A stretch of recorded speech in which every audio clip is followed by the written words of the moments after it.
Good morning mga ka-Happy Pets! Nandito po ulit tayo sa loob ng RNG Veterinary Clinic. Last week po, pinag-usapan po natin kung ano po ba itong chronic kidney disease at paano ito nakukuha. Kasama po ulit natin ngayong umaga si Doc Gerlie. Hi Doc! Magandang umaga po! Good morning, Miss Abby. Good morning, Happy Pet Parents. Welcome po muli dito sa RNG Vet Clinic. Doc, ayan, pagpatuloy lang natin yung napag-usapan natin last week. So Doc, ito ang aking unang tanong is, sa palagay niyo po ba, ano po yung mga hindi tamang nagagawa ng ating mga pet parents? Bakit nagkakaroon ng kanilang mga alaga nitong sakit na ito?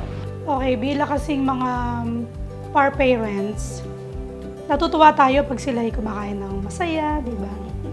Alam natin, excited si mga pets natin pag bibigyan natin ng isang pagkain. Most of the time, binibigyan natin ng gusto nila.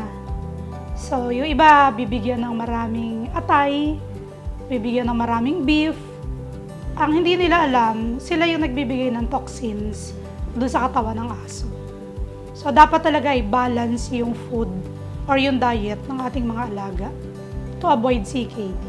So Doc, ito, maidagdag ko lang po dito sa tanong na ito. Ano po ba yung mga bawal na pagkain sa mga pet namin na sa palagay yun na ibibigay namin? So, feeding them with salty food, syempre. Yung may mga iba, akala nila even yung mga domestic dogs natin dito, yung mga aspins, Opo. dinadagdagan pa nila ng toyo, Opo. yung mga food na hindi nila alam na unti-unti nilang sila nagko-contribute ng pagkakasakit ng kanilang mga alaga. Mga internal organs na akala nila okay. Sa mga prutas, Doc, may bawal po ba? As long na hindi acidic masyado, ang dating sa stomach ng dogs or cats mo, yung fruits, bigyan mo little by little. Okay. Huwag mong bibigyan ng too much. Opo. Kasi pag nagsuka, tatawag ka sa akin, Dok, bakit nagsusuka yung aso ko?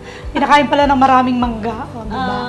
So, dapat kung first time mong i-introduce yung fruits or vegetable, unti-unti lang. Unti-unti na. Huwag tayong, pag kinalabit penge tayo ng ating mga alaga, huwag tayo masyadong malambot ang puso daw. Yes. Ang pagbibigay din ng sobrang daming treats, hindi rin mainam. Ang beef, yung too much beef, hindi rin mainam.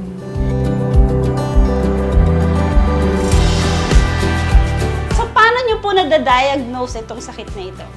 Okay. Siyempre, ang mga dogs and cats hindi nagsasalita. Yes. Sige. Siyempre, yung thorough check-up, ipapalpate yung kidney and then yung bladder. Usually, masakit yung kanilang mga tagiliran, yung malapit sa kanilang inguinal, yung malapit sa singit. And then, mas mainam din, kuhanan ng dugo para ipatest CBC and blood chem. Okay po. So, meron din tayong kidney test, makikita ron. Pwede rin i-check ang creatinine, ang BUN, or yung blood urea nitrogen. And then, pagkayari ng result, at saka doon natin bibigyan ng medical intervention. Okay, Doc. So, nabanggit nyo na ngayon medical intervention. Doc, may treatment po ba itong sakit na ito? Pag sinabi mo CKD, nandun na yung pagiging chronic, nandun na yung sakit. So, parang we are just prolonging the life of your pet. So, hanggang maaari, wag na tayong humantong sa CKD, di ba? Opo. So, sabi nga, prevention is better than cure. Yes po. So, pag nagkaroon na ng CKD, may mga stages naman yan eh. May stage 1, 2, 3, 4, and so on.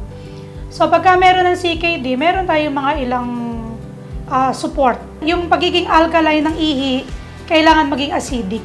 So, we give D-L-methionine. So, tama-tama no, Doc Gerlie, meron po ang Panpeluche Enterprises na bagong gamot na D-L-methionine. Ito ang Renavet.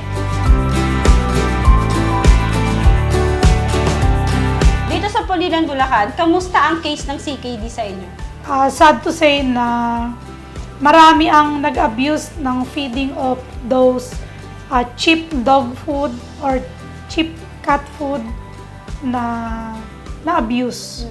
So, ang end result, CKD. Any tips and reminders po para sa ating mga pet parents? Okay, hello mommy and daddy, par parents. Mainam po na ikonsulta ninyo ang tamang feeding guide sa inyong mga pets. Kung may mga chances na ayaw nang kumain, minsan ng mga Opo. dog and cats ng over-the-counter na cat food, wag po kayong mag-formulate ng sarili ninyong pagkain para sa mga pets na nakaka-harm sa kanilang mga kidneys. Mas mainam po, humingi po kayo ng tulong sa mga mas may kaalaman Tama. na tulad naming mga veterinaryo, willing naman po kami na magturo para po nang sa ganon ay maiwasan natin yung mga ganyang problema.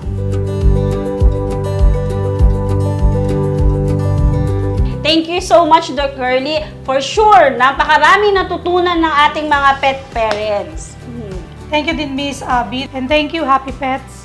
At sana ay nakatulong ang programang ito sa inyo para magkaroon kayo ng kaalaman. Ako po si Dr. Girly mula sa RNG Vet Clinic dito po sa bayan ng Pulilan. Hope to see you soon at mas marami pang kaalaman ang aming mai-share. Thank you so much again, Doc Girly. Mga ka-Happy Pets, magkikita-kita po ulit tayo. Dito lang po sa Happy Pets, Happy Parents. Bye!